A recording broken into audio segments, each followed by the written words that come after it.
Hello friends, welcome back to my YouTube channel. This is Nishant Chaudhary और आज मैं आपके लिए लेके आया हूँ टीचिंग एप्टीट्यूड का डिटेल्ड कोर्स।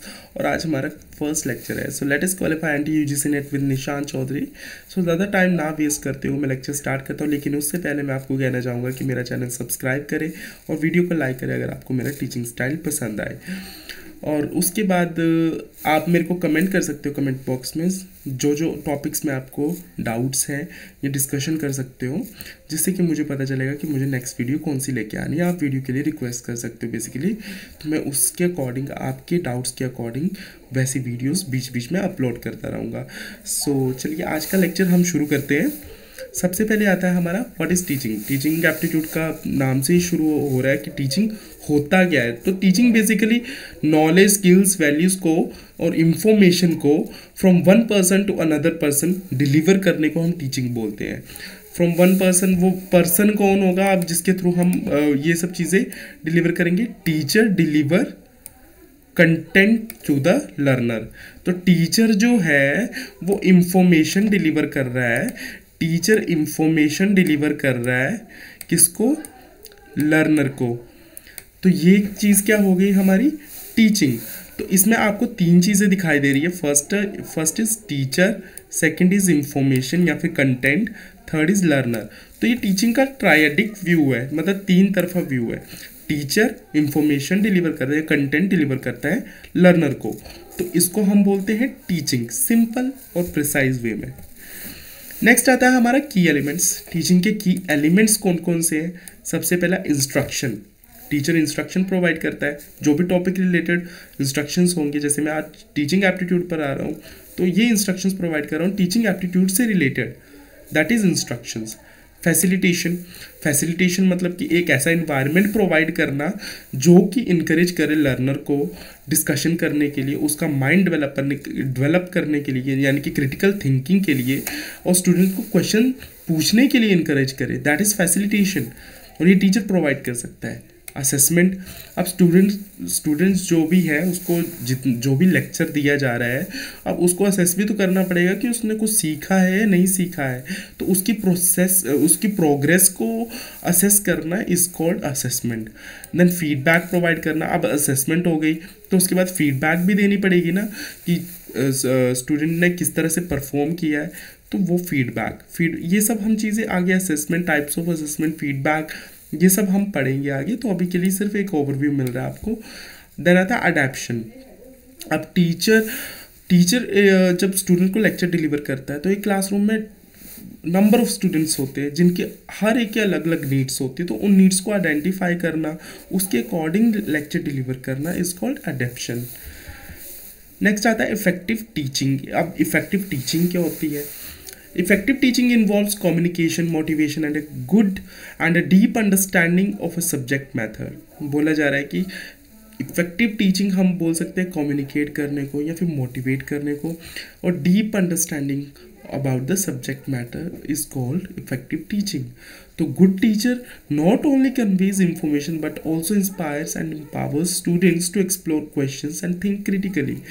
यहाँ पे बोला जा रहा है कि एक अच्छा टीचर जो होता है, इफेक्टिव टीचर जो होता है, वो स्टूडेंट को सिर्फ इंफॉर्मेशन नहीं देता, वो उसको एम्पावर करता है, इंस्पायर करता है। और किसके लिए इंस्पायर करता है? और क्वेश्चंस और ज़्यादा सोचने के लिए उसको इंस्पायर करता है। टीचिंग एक डायनेमिक प्रोसेस है और इंटरेक्टिव प्रोसेस है। इंटरेक्ट किसके साथ करते हैं हम? स्टूडेंट्स के साथ। टीचर इंटरेक्ट करता है स्टूडेंट के साथ, जो कि बहुत क्रूशियल रोल प्ले करता है इंडिविजुअल की intellectual, social and emotional development के लिए। तो ये इफेक्टिव टीचिंग के एलिमेंट्स हैं कुछ। अब हम नेक्स्ट पढ़ेंगे techniques, types of teaching techniques. सबसे इम्पॉर्टेंट टॉपिक है अभी का, ये पहला इम्पॉर्टेंट टॉपिक है। टीचर सेंटर मेथड होते हैं कुछ टेक्निक्स में, लर्नर सेंटर मेथड होते हैं कुछ, कंटेंट सेंटर्ड मेथड होते हैं कुछ, इंटरैक्टिव मेथड्स भी होते हैं। तो इनको वन बाय वन डिस्कस करेंगे। सबसे पहले आता है हमारा teacher centred method. Teacher centred method में टीचर सेंटर्ड मेथड को हम ट्रेडिशनल मेथड भी बोलते हैं, लेक्चर बेस्ड मेथड भी बोलते हैं। पुराना मेथड है तो इसलिए ट्रेडिशनल बोलते हैं, क्योंकि जिसमें टीचर सिर्फ लेक्चर डिलीवर करता है, स्टूडेंट सुनते हैं। लर्नर जो होता है वो पैसिव होता है, टीचर जो होता है वो एक्टिव होता है। तो इसमें सेंट्रल रोल जो है या एक्टिव रोल जो है वो टीचर का है, और स्टूडेंट जो है वो पैसिव है। और teacher is primarily responsible for delivering information and structuring the learning environment. अब लर्निंग एनवायरनमेंट को किस तरह से स्ट्रक्चर करना है और डायरेक्ट करना है, वो सब टीचर का काम है, क्योंकि टीचर एक्टिव है, सेंट्रल रोल है टीचर का, और स्टूडेंट इज पैसिव। नेक्स्ट आते हैं इसके की एलिमेंट्स। की एलिमेंट्स क्या होंगे? ये लेक्चर बेस्ड इंस्ट्रक्शन से लेक्चर प्रोवाइड किया जाता है। स्ट्रक्चर्ड करिकुलम होता है। स्ट्रक्चर्ड करिकुलम मीन्स कि पहले से ही डिसाइडेड होगा टीचर के द्वारा कि आपको क्या क्या पढ़ाया जाएगा, किस तरह से पढ़ाया जाएगा और किस स्पीड से पढ़ाया जाएगा, that is structured curriculum. Next आता है फॉर्मल असेसमेंट। अब टीचर पढ़ा रहा है तो ये फॉर्मली असेस करेगा थ्रू एग्जामिनेशंस।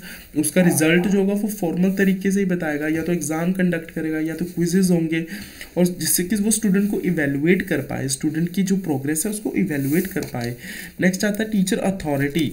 अब teacher is authoritative figure. Teacher centred method है तो टीचर अथॉरिटेटिव फिगर ही होगा ना, ऑब्वियसली अथॉरिटेटिव फिगर होगा।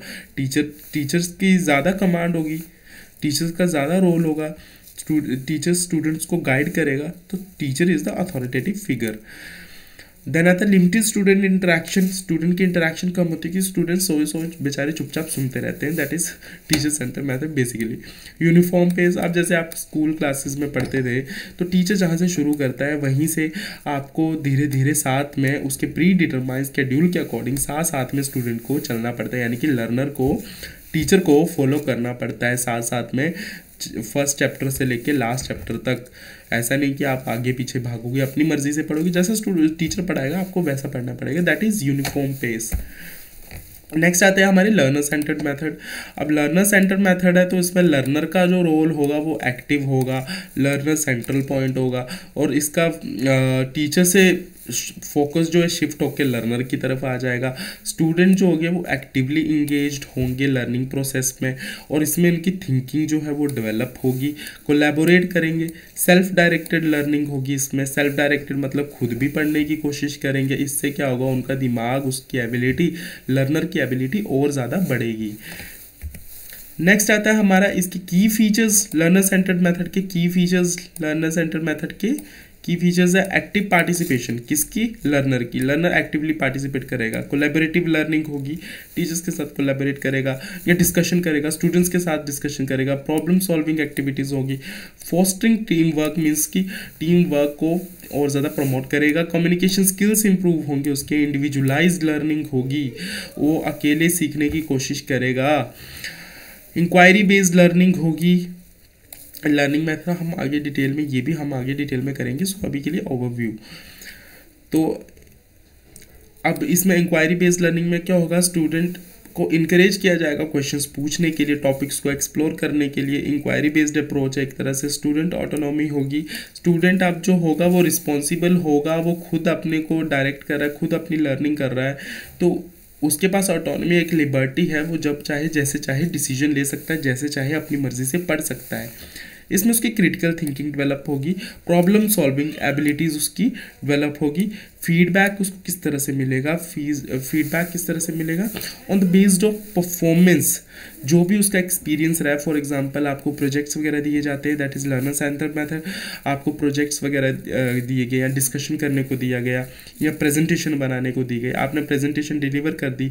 अब उसका फीडबैक आपको कैसे मिलेगा, जो आपने जितना काम किया होगा उसके अकॉर्डिंग आपको फीडबैक प्रोवाइड किया जाएगा। और फ्लेक्सिबल असेसमेंट होगी, क्योंकि ये ट्रेडिशनल मेथड में नहीं आता, तो इसमें आपको फ्लेक्सिबली असेस किया जाएगा on the basis of your work. तो ये हमारा लर्नर सेंटर्ड मेथड खत्म होता है। अब नेक्स्ट आता है हमारा content centred method. Content centred method focus करता है सब्जेक्ट मैटर पे, या टीचर सेंटर्ड अप्रोच बोल सकते हैं, ये भी टीचर सेंटर्ड मेथड। ये कंटेंट सेंटर्ड मेथड मतलब कि ये बुक से टीचर आपको पढ़ाएगा, जो आपकी मेन इंफॉर्मेशन जो कि आपको प्रोवाइड करनी है लर्नर को, वो आपको डिलीवर करेगा, that is content centred method. और उसके कुछ की फीचर्स हैं, जैसे कि ये लेक्चर बेस्ड इंस्ट्रक्शंस होते हैं, इसमें भी लेक्चर देगा। टेक्स्ट बुक सेंट्रिक होगा, मैंने जैसे कि बताया ना कि आपको टेक्स्ट बुक में से कोई एक पर्टिकुलर टॉपिक पढ़ाया जाएगा, तो इसमें सिर्फ उसी से रिलेटेड आपको पढ़ाया जाएगा और टीचर पढ़ाएगा, टीचर का रोल एक्टिव होगा और लर्नर का रोल पैसिव होगा। इसमें भी ये भी टीचर सेंटर्ड मेथड है, लेकिन इसमें कंटेंट के ऊपर ज़्यादा फोकस किया जाता है। स्ट्रक्चर्ड करिकुलम होगा, सेम पॉइंट वही वाले रिपीट हो रहे हैं। फॉर्मल असेसमेंट, टीचर की अथॉरिटी ज़्यादा होगी, टीचर अथॉरिटेटिव होगा। देन आता है यूनिफॉर्म पेस, ये भी शुरू से लेकर एंड तक चलेगा, प्री डिटरमाइन स्केड्यूल के अकॉर्डिंग चलेगा। तो ये है हमारा कंटेंट सेंटर मेथड। नेक्स्ट आता है इंटरेक्टिव मेथड। इंटरेक्टिव मेथड कैसा होगा? इंटरेक्टिव मेथड हमारा पार्टिसिपेटिव होगा। इसमें क्या होगा? Student and teacher, both learner and teacher interact with each other, वो एक साथ इंटरैक्ट करेंगे, दोनों का रोल एक्टिव होगा, एक्टिव इंगेजमेंट होगी, कोलैबोरेशन होगा टीचर और स्टूडेंट का। This method focus from passive role for students to a more active and participatory one. अब इसमें क्या होगा? जो स्टूडेंट का रोल है वो शिफ्ट हो रहा है पैसिव से एक्टिव की तरफ। स्टूडेंट पहले पैसिव था, अब वो एक्टिव की तरफ आ रहा है, क्योंकि यहाँ पे डिस्कशंस हो रही है, स्टूडेंट टीचर के बीच में इंटरेक्शंस हो रही है, हैंड्स ऑन लर्निंग हो रही है। हैंड्स ऑन लर्निंग का एक्सपीरियंस मीन्स की जैसे प्रोजेक्ट्स वगैरह होते हैं, प्रोजेक्ट्स नहीं, एक्सपेरिमेंट्स होते हैं, जैसे एक्सपेरिमेंट करवाया जा रहा है तो वो हैंड्स ऑन लर्निंग बोलते हैं उसको। आपको टीचर गाइड कर रहा है, टीचर का रोल तो एक्टिव है, और लेकिन स्टूडेंट का भी धीरे धीरे एक्टिव की तरफ आ रहा है। यहाँ पे आप ध्यान दे सकते हैं कि मोर एक्टिव से उसका रोल किस तरफ आ रहा है? पार्टिसिपेटरी की तरफ, मतलब मोर उसका पैसिव से उसका रोल आ रहा है एक्टिव की तरफ। ऐसा नहीं कि वो पहले जो स्टूडेंट था वो पैसिव था, अब उसका रोल धीरे धीरे एक्टिव की तरफ आ रहा है। ठीक है, तो ये आपका इंटरैक्टिव मेथड में हो रहा है। आप मान लो कोई साइंस एक्सपेरिमेंट कर रहे हो, तो टीचर आपको गाइड करेगा स्टूडेंट को, तो स्टूडेंट धीरे धीरे जो है पैसिव से एक्टिव की तरफ शिफ्ट होगा, फिर वो खुद अपना एक्सपेरिमेंट करेगा। पहले टीचर उसको करवाएगा हाथ पकड़ के, फिर उसके बाद वो खुद करेगा। That is interactive method. इसका कुछ की फीचर्स है वो डिस्कस कर लेते हैं। क्लास डिस्कशन, ग्रुप एक्टिविटीज़, जैसे क्लास डिस्कशंस होती है उनको हम बोल सकते हैं कि इंटरेक्टिव हो रही है, क्योंकि उसमें टीचर भी होता है, बाकी स्टूडेंट्स भी होते हैं और आप खुद भी होते हो। देन आता है ग्रुप एक्टिविटीज़, जो भी ग्रुप में एक्टिविटीज़ करते हैं जिसमें कि स्टूडेंट्स साथ में वर्क करते हैं, that is group activities. Case studies, कोई केस स्टडीज़ दे दी जाती है कि इस केस के बारे में स्टडी करके लाओ, इस सिचुएशन के बारे में स्टडी करके लाओ, तो उसमें टीचर ही आपको शुरू में गाइड करता है, उसके बाद जाके आप खुद करते हो।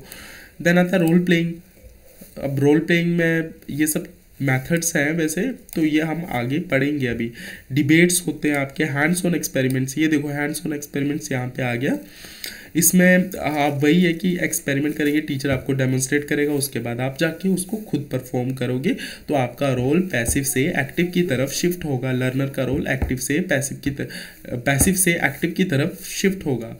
टेक्नोलॉजी इंटीग्रेशन, फॉर एग्जांपल अभी ऑनलाइन डिस्कशंस वगैरह जैसे कोरोना टाइम पे हमारा चल रहा था, तो वो टेक्नोलॉजी भी इसमें इंक्लूड हो रही है, क्योंकि स्टूडेंट का रोल भी यहाँ पे शिफ्ट हो रहा है। हम ऑनलाइन डिस्कशंस करते हैं, आजकल तो वेबिनार्स वगैरह भी होते हैं। स्टूडेंट प्रेजेंटेशन, अब स्टूडेंट की प्रेजेंटेशन होगी तो टीचर पहले गाइड करेगा, उसके बाद स्टूडेंट अपनी प्रेजेंटेशन को प्रेजेंट करेगा, that is student presentation.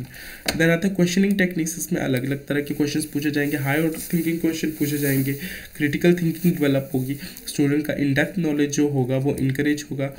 Flip classroom के बारे में भी हम आगे पढ़ेंगे। फ्लिप क्लासरूम में बेसिकली होता क्या है कि वीडियोज़ वगैरह के थ्रू आपको अलग अलग इंटरेक्टिव वे से पढ़ाया जाता है, दैट इज़ फ्लिप क्लासरूम। और नेक्स्ट हमारा आता है लेवल्स ऑफ टीचिंग। आज के लिए इतना काफ़ी आई गेस, और हम नेक्स्ट लेक्चर में पढ़ेंगे memory level, understanding level. Memory level Herbert ने दिया था, अंडरस्टैंडिंग लेवल मॉरिसन ने दिया था, रिफ्लेक्टिव लेवल आपका हंट ने दिया था, ऑटोनॉमस डेवलपमेंट जो है वो मॉरिसल बीजी ने दी थी। ये बहुत इंपॉर्टेंट टॉपिक है और ये हम नेक्स्ट क्लास में डिस्कस करेंगे।